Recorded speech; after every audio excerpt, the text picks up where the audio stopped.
I never allowed anyone to open the office safe. Not my business partner, not my accountant, not even my own lawyer. For 23 years, that steel door stayed locked, and I intended to keep it that way. But when my business partner hired a private investigator to dig into my past, I knew exactly what she was really after. So I did something I'd been planning for months. I changed the combination one last time. My name is Robert Mitchell, and I built Mitchell and Crawford Technologies from nothing.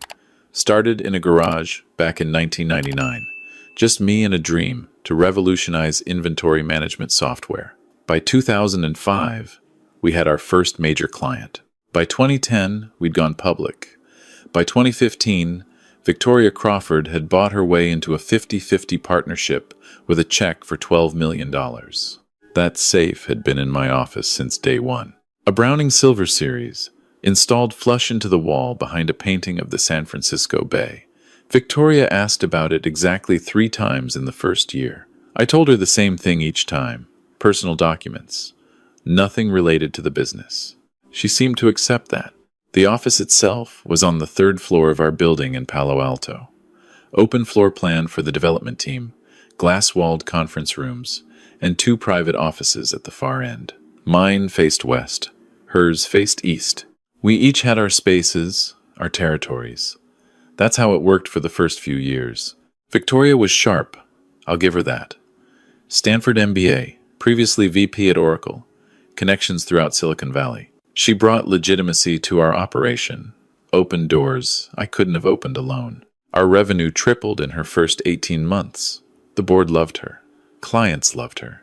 Even I thought we made a decent team. The first red flag appeared in month 19. I came in early one Tuesday, around 6:30, the way I always did. The cleaning crew had just left. I made coffee in the break room, checked my emails, then walked toward my office. The door was open. I always locked it. Always. Victoria was inside, standing in front of the painting, her fingers on the frame's edge. "Oh, Robert," she turned, smiled that perfect smile. "Sorry, I was just admiring this. The detail is remarkable. Is it an original?" "Print," I said. "What are you doing in here?" "I left my notes from yesterday's meeting on your desk. Didn't want to wait until you arrived to grab them." She gestured at a manila folder on my desk, then walked past me. "See you at 9 for the investor call?"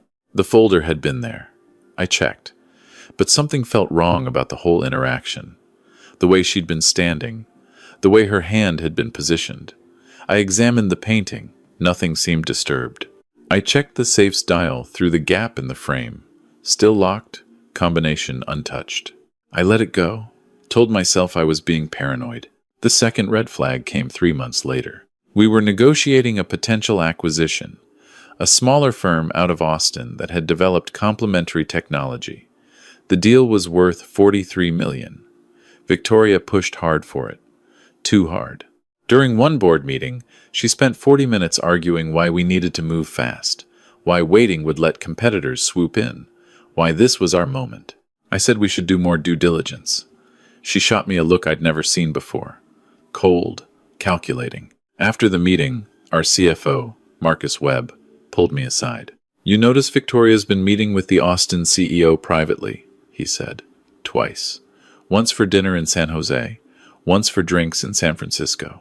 Maybe she's building rapport," I said. "Maybe." Marcus didn't sound convinced. "Or maybe there's something else going on." I'd watched that deal carefully, Robert. I started watching. Dug into the Austin company's financials myself, not just trusting Victoria's summaries. Found discrepancies. Minor ones, but they were there. Revenue projections that seemed optimistic. Customer retention numbers that didn't quite match the raw data. I confronted Victoria in her office.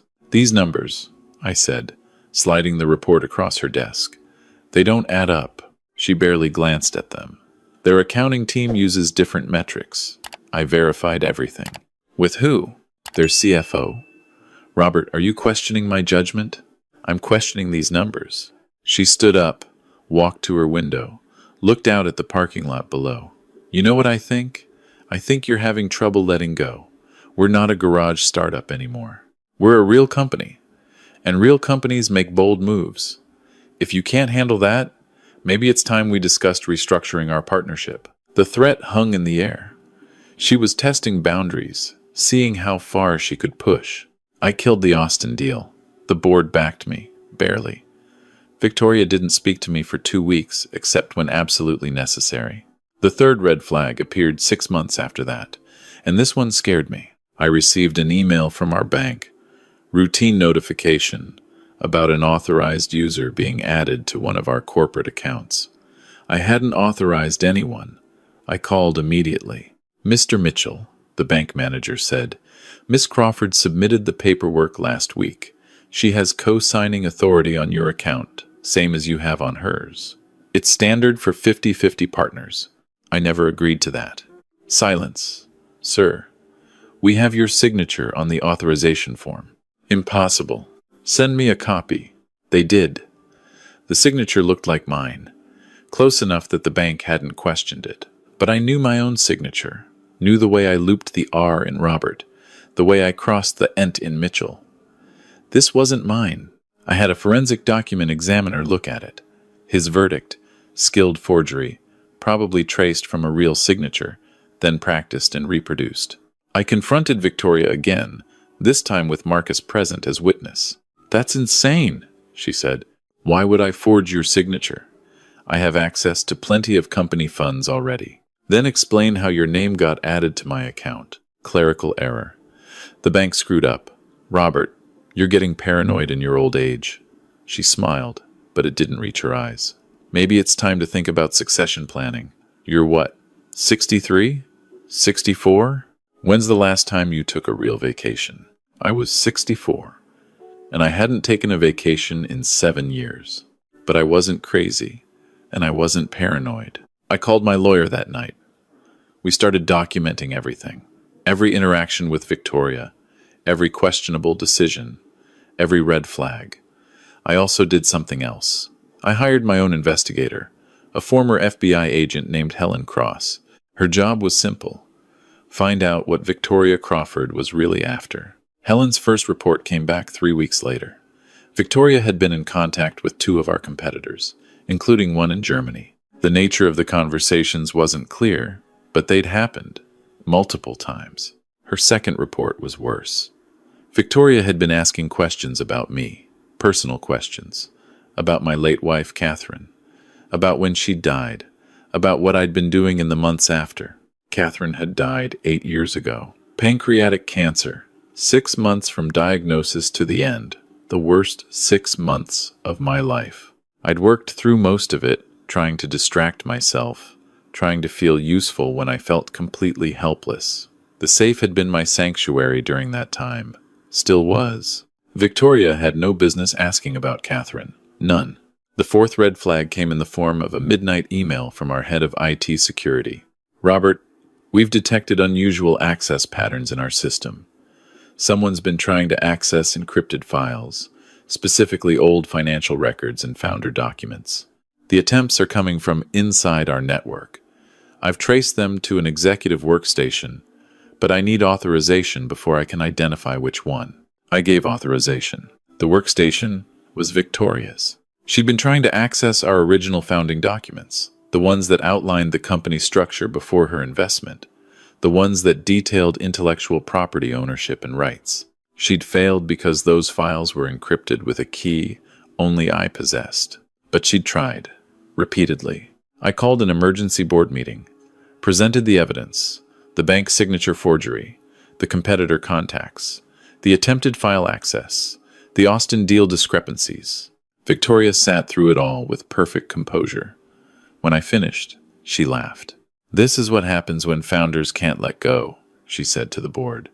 "Robert's been deteriorating for months. Paranoid, obsessive, seeing conspiracies everywhere.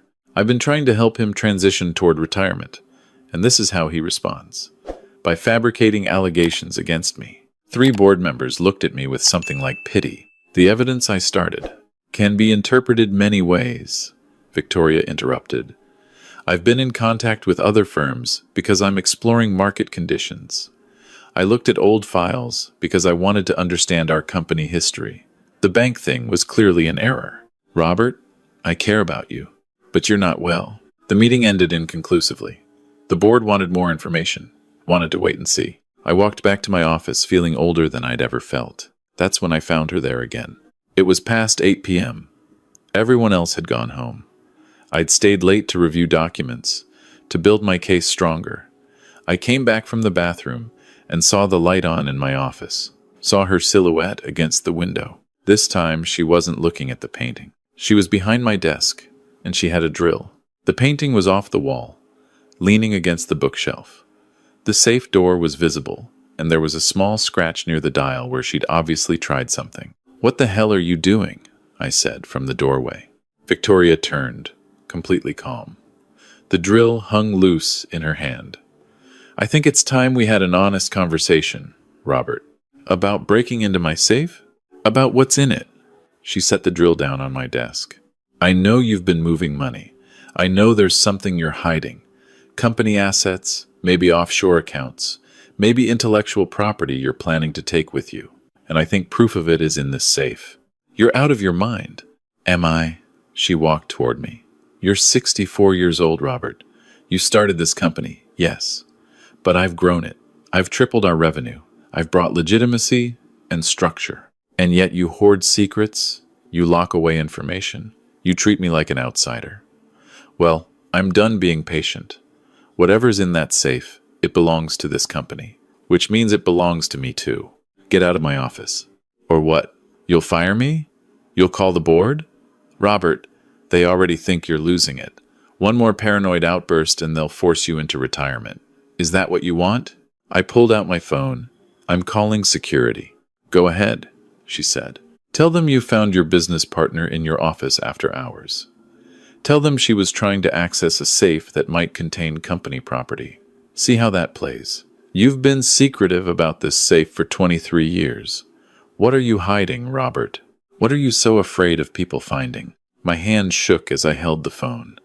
She was right about one thing. This would look bad for me. The paranoid old founder, so obsessed with secrets that he was accusing his successful partner of theft. "Leave," I said quietly. "Now. We'll discuss this tomorrow." She smiled. "Tomorrow then. But Robert, I'm getting into that safe, one way or another."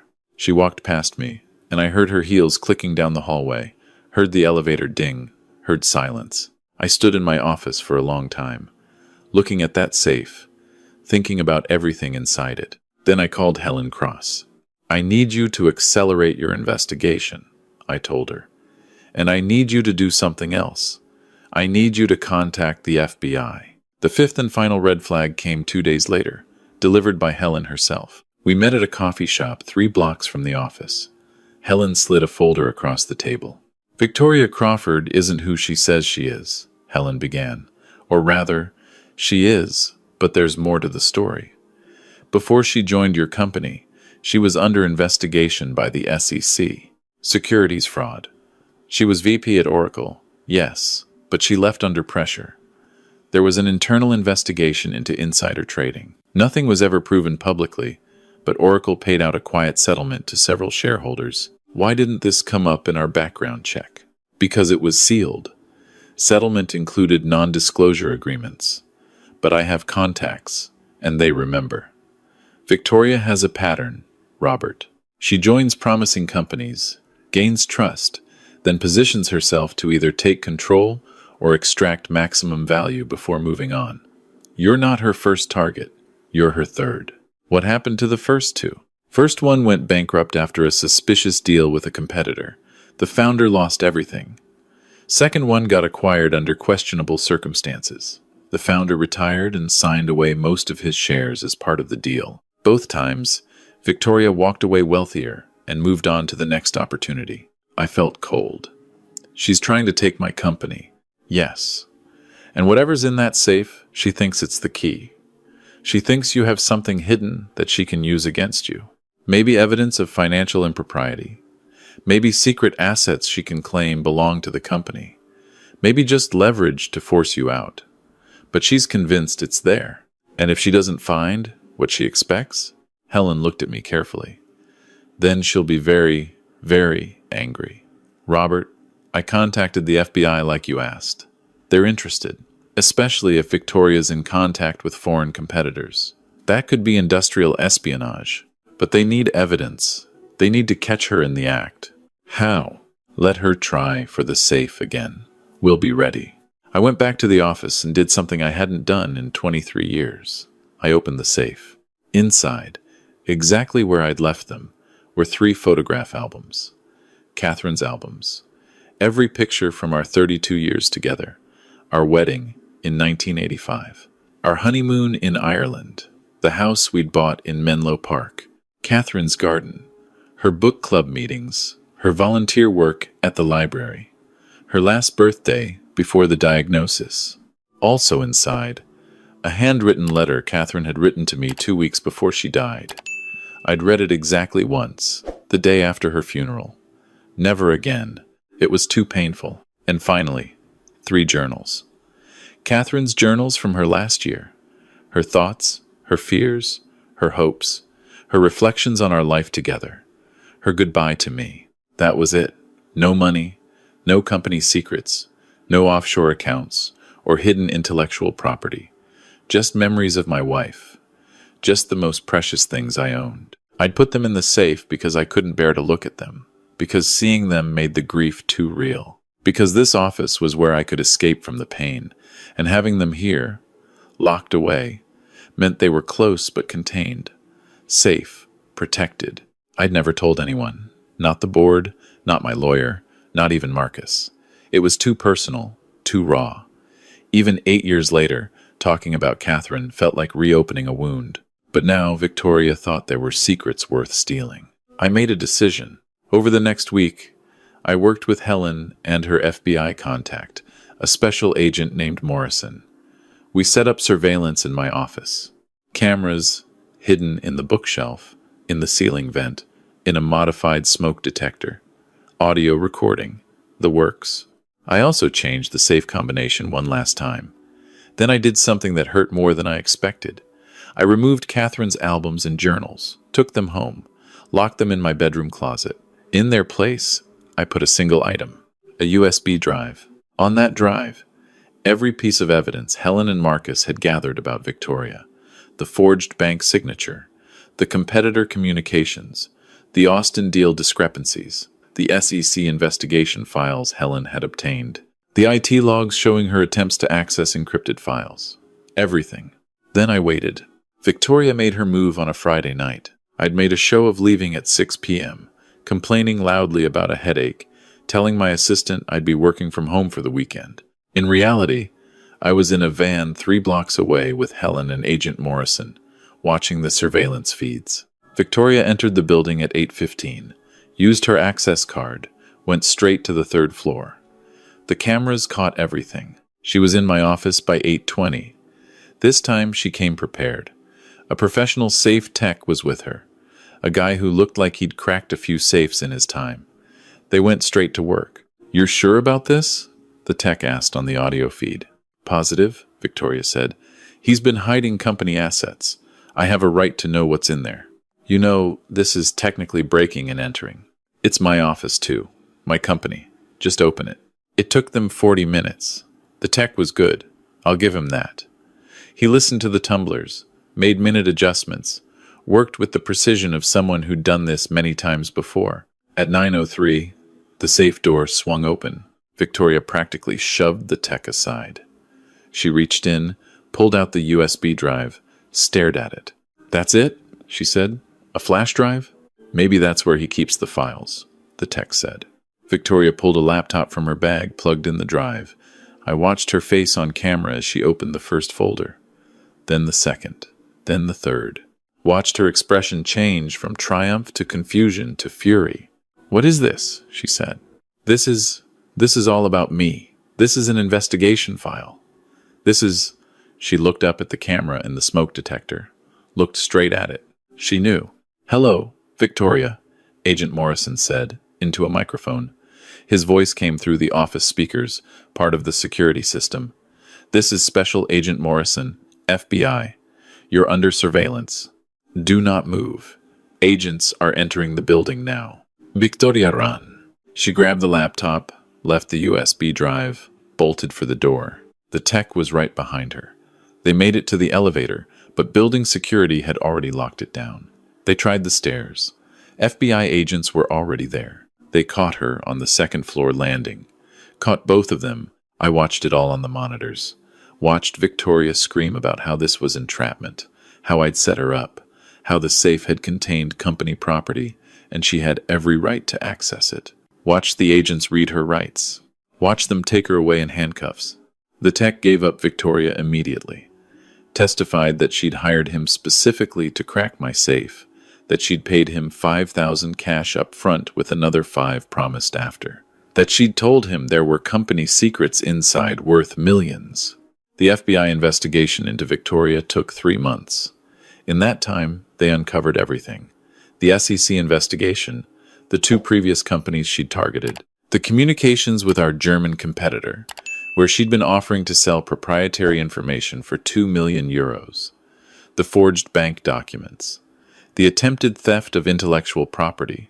She'd been planning to force me out, take control of the company, then sell it to the German firm for a massive premium. The safe was supposed to be the final piece, the leverage she needed to discredit me completely. Instead, she found evidence of her own crimes. Victoria Crawford is currently serving 7 years in federal prison for corporate espionage, fraud, and attempted theft of trade secrets. The safe tech got 2 years for his cooperation. The board apologized to me, some of them, anyway. The others quietly resigned. Marcus Webb is now my official partner, owns 30% of the company. He's earned it. And the safe? I keep it locked. Still don't let anyone open it. But now it's back to its original purpose. Inside are Catherine's albums, her journals, her letter. I move them back the day after Victoria's arrest. Sometimes, late at night when the office is empty, I open it. I look through the photos. I read a page or 2 from the journals. I remember what really matters. That safe was never about hiding company secrets or protecting assets. It was about protecting something infinitely more valuable. My memories, my grief, my love for a woman who'd been gone 8 years but still felt present in every quiet moment. Victoria saw a locked door and assumed there must be treasure behind it, assumed that anything protected so carefully must be worth stealing. She never understood that some things are locked away not because they're valuable to anyone else, but because they're irreplaceable to us. That's the lesson I learned from all of this. The real treasures in life aren't the ones that can be sold or stolen. They're the ones that can only be held in memory, protected in our hearts, and honored through how we live. I'm 67 now. The company's doing well. Marcus runs most of the day-to-day operations.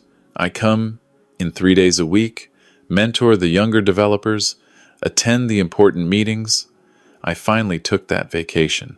2 weeks in Ireland, visiting the places Catherine and I had seen on our honeymoon. The safe is still here, still locked, still protecting what matters most. And I've never been more certain that some doors should stay closed. Not because we have something to hide, but because we have something too precious to expose to people who wouldn't understand its value anyway. Victoria's in prison, but I don't feel victorious. I feel sad. Sad that she lived her whole life thinking value could only be measured in dollars. Sad that she looked at a locked safe and saw opportunity instead of respect. Sad that she never learned what Catherine taught me over 32 years together. The most valuable things in life are the ones that can't be bought, sold, or stolen. They can only be given, shared, and remembered. That's what was in the safe all along. That's what's still there now. And that's why it stays locked.